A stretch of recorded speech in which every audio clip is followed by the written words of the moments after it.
म्हटलं होतं की जयेशजी, राखी पौर्णिमेचा फार तणाव प्रशासनावर येता कामा नये. आपण या संबंधाने उद्या जे काही असेल ते आपलं म्हणणं मांडू. पण आम्ही काही बोलण्याच्या आधीच ज्या पद्धतीने लोक अत्यंत उत्स्फूर्तपणे रस्त्यावर उतरले आणि या सगळ्या काल जो काही बदलापूरमध्ये उद्रेक झाला, आज सन्माननीय मुख्यमंत्री महोदयांचं एक स्टेटमेंट आलं आणि त्यात मुख्यमंत्री महोदय असं म्हणतात की कालचं जे आंदोलन होतं किंवा काल ज्या पद्धतीने लोक रस्त्यावर आले ते पॉलिटिकल मोटिवेटेड होतं.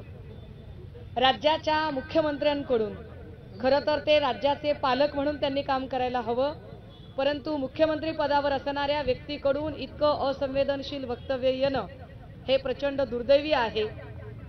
कारण घटना फक्त कालची उजेडात आली म्हणून, परंतु गेल्या एकूण 10 वर्षाचा कार्यकाळ जर बघितला तर 10 वर्षामध्ये तब्बल 7.5 वर्ष देवेंद्र फडणवीस साहेब राज्याचे गृहमंत्री आहेत आणि 7.5 वर्षांमध्ये जर एकूण महाराष्ट्राचा क्राईम रेट बघितला, विशेषतः महिलांवरील लैंगिक अत्याचारांच्या जर घटना बघितल्या, तर त्या सगळ्यात जास्त वाढीव आलेख हा फडणवीस साहेबांच्या काळातला आहे.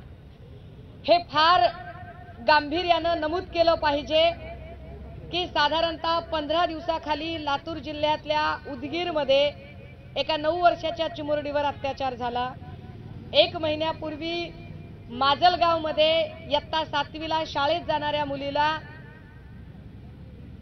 बाजूच्या हॉटेलला 3 मुलांनी जबरदस्तीने नेऊन तिच्यावर अत्याचार झाला. आम्ही पीआयला सातत्याने कॉन्टॅक्ट करतो, पण माजलगावचा पीआय आमच्यासोबत बदमाशी करतो आणि तो आरोपीला अजूनही अटक करत नाहीये.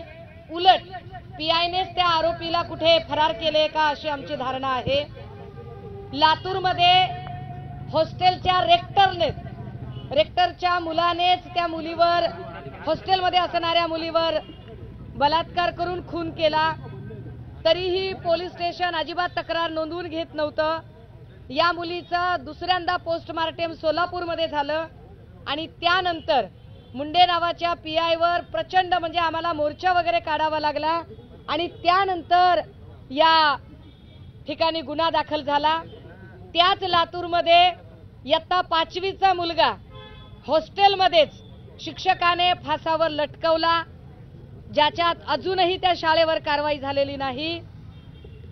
वसईमध्ये अगदी भर दिवसा ट्रॅफिकमध्ये गाडीचा पाना हातात घेऊन एका युवतीवर 28 वार करताना सीसीटीव्ही फुटेजमध्ये दिसतंय. उरण पनवेलची घटना ताजी आहे. वरळीमध्ये नाकवा कुटुंब उघड्यावर आलं, ज्या मिहिर शहाच्या पोराने गाडीने फरफटत त्या नाकवा ताईंना तिथपर्यंत नेलं, त्याचं पुढे काय झालं अजूनही कळलं नाही. या सगळ्या घटनांचा जर गोषवारा बघितला तर राज्यामध्ये देवेंद्र फडणवीस साहेब कायदा सुव्यवस्था राखण्यात सपशेल अपयशी ठरले आहेत. कालच्या आंदोलनावर जे सन्माननीय मुख्यमंत्री आज इथे बोलतायत, त्या मुख्यमंत्री महोदयांना याचा विसर पडला का की कायदा सुव्यवस्था बिघडवण्यासाठी जर कुणी जबाबदार असेल तर स्वतः मुख्यमंत्री आणि गृहमंत्री आहेत.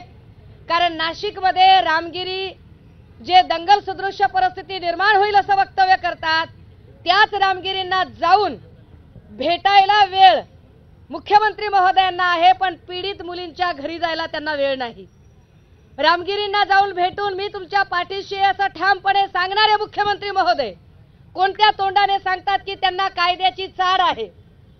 जे गृहमंत्री सांगतात की ठोकून काढा, हे ठोकून काढाचे आदेश देणारे गृहमंत्री महोदय म्हणजे मराठा आंदोलकांनी न्याय मागितला की ठोकून काढा, लाठीचार्ज. देहू आळंदीच्या वारकऱ्यांवर लगेच लाठीचार्ज, ठोकून काढा. बारसू रिफायनरीमध्ये न्याय मागितला की ठोकून काढा, लगेच लाठीचार्ज. काल सगळ्या पालकांनी उत्स्फूर्तपणे, मी आई आहे, मला 7 वर्षाची मुलगी आहे, माझी मुलगी शाळेत जाते, माझ्या लेकराची मला काळजी आहे, पण यावर मुख्यमंत्री महोदय विसरलात का की काल आपला खासदार नरेश मस्के उचलली जीभ लावली टाळ्याला. हा नरेश मस्के आम्हाला शहाणपण सांगतोय. आमदार खासदारांच्या लेकरांना कदाचित प्रायव्हेट स्पेशल गाडी आणि 10 बॉडीगार्ड मध्ये शाळेत पाठवायची सोय असेल, पण गोरगरिबाच्या लेकरांच्या सुरक्षिततेचं काय? जी शाळा लाखो रुपयाची फीस घेते ती शाळा आमच्या लेकरांना सुरक्षितता का देत नाही? आणि एक आई म्हणून मी या ठिकाणी आलेली आहे। पोलीस प्रशासनाची आम्ही भेट घेतलेली आहे। खरं तर यामध्ये अनेक गंभीर मुद्दे निर्माण होत आहेत की FIR घेण्यासाठी वेळ का लागला, पोलीस प्रशासनानं का बरं चालढकल केली, किंवा शाळेचं जे प्रशासन होतं त्यांनी सुद्धा योग्य वेळेवरती का बरं दखल घेतली नाही। पण मला या ठिकाणी सांगायचं आहे की अशा कुठल्याही नराधमाला महायुती सरकार पाठीशी घालणार नाही। कालच आपण बघितलं की माननीय मुख्यमंत्री एकनाथजी शिंदे साहेबांनी अत्यंत कठोर असे निर्देश दिलेले आहेत। आरती सिंग मॅडम ज्या IPS आहेत त्यांच्या नेतृत्वाखाली इथे SITची स्थापना करण्यात आलेली आहे। ज्या शितोळे मॅडम होत्या, खरं तर मला या ठिकाणी खूप वाईट वाटतं की नेहमी महिला अत्याचारांचा प्रश्न असला की आमची महिला संघटनांची मागणी असते की महिला तपास अधिकारी द्या, पण ज्या शितोळे मॅडम या स्वतः एक महिला असून जर त्यांनी इथे जर दखल घेतली नसेल तक्रारीची तर अतिशय निंदनीय आणि लाजिरवाणी अशी घटना आहे। तर त्या शितोळे मॅडमना आणि त्याबरोबरच आणखी जे संबंधित पोलीस कर्मचारी होते त्यांना निलंबित करण्यात आलेलं आहे। शाळेचे मुख्याध्यापक असतील, शिक्षक असतील, त्यांनाही त्या ठिकाणी निलंबित करण्यात आलेलं आहे। परंतु या ठिकाणी वाईट एक वाटतंय की काही लोक या सगळ्या गोष्टींच्या वरती आपल्या स्वतःच्या राजकारणाची पोळी भाजण्याचा प्रयत्न करत आहेत। एक महिला म्हणून, एक आई म्हणून, खरं तर मी पण एका मुलीची आई आहे आणि त्यामुळे आमचंही आतडं तुटतं। कारण अगदी 3-3, 4-4 वर्षाच्या त्या लहान बाळांच्या वरती जर इतक्या घाणेरड्या पद्धतीनं हे नराधम जर अशा पद्धतीनं अत्याचार करत असतील तर हो, आमचं सुद्धा काळीज तुटून सांगतं की यांना फाशीच झाली पाहिजे आणि अशा नराधमाला दिसता क्षणी अगदी फासावर लटकवावं एवढा राग एक महिला म्हणून येतोय। पण कायद्याचं राज्य असल्यामुळे, संविधान असल्यामुळे आपल्याला जी कायदेशीर प्रक्रिया राबवायची आहे ती फास्ट ट्रॅक कोर्टच्या माध्यमातून आम्ही या ठिकाणी राबवणार आहोत। आणि नक्कीच पोलिसांनी आम्हाला आता आश्वासन दिलेलं आहे की 1 महिन्यापेक्षाही कमी कालावधीमध्ये चार्जशीट दाखल होईल आणि उज्ज्वल निकम साहेबांना आपण सरकारी वकील म्हणून दिलेलं आहे आणि त्या चिमुकलीला न्याय दिल्याशिवाय शिवसेना महिला आघाडी अजिबात गप्प बसणार नाही। आणि त्यासोबतच मला समाज मनाला सुद्धा आवाहन करायचं आहे की नेहमी असा काहीतरी प्रकार घडला की मग आपण फाशी द्या म्हणून पुढे येतो, पण आम्ही सगळेजण माननीय मुख्यमंत्री एकनाथजी शिंदे साहेबांना, गृहमंत्री फडणवीस साहेबांना, अजितदादांना विनंती करून अशा पद्धतीचा एखादा प्रोजेक्ट राबवू की असे प्रकार पुन्हा घडलेच नाही पाहिजेत, अशा पद्धतीनेही आम्ही काम करणार आहोत। पण वाईट याचं वाटतंय की आज सकाळपासून जे राजकारण चालू आहे, काल जे राजकारण चालू आहे की यामध्ये इथल्या म्हणजे बदलापूरच्या बाहेरच्या काही विघातक शक्ती या आंदोलनाच्या मध्ये घुसल्या। त्यांना त्या चिमुरडीच्या दुःखाचं काहीच देणं घेणं नाहीये।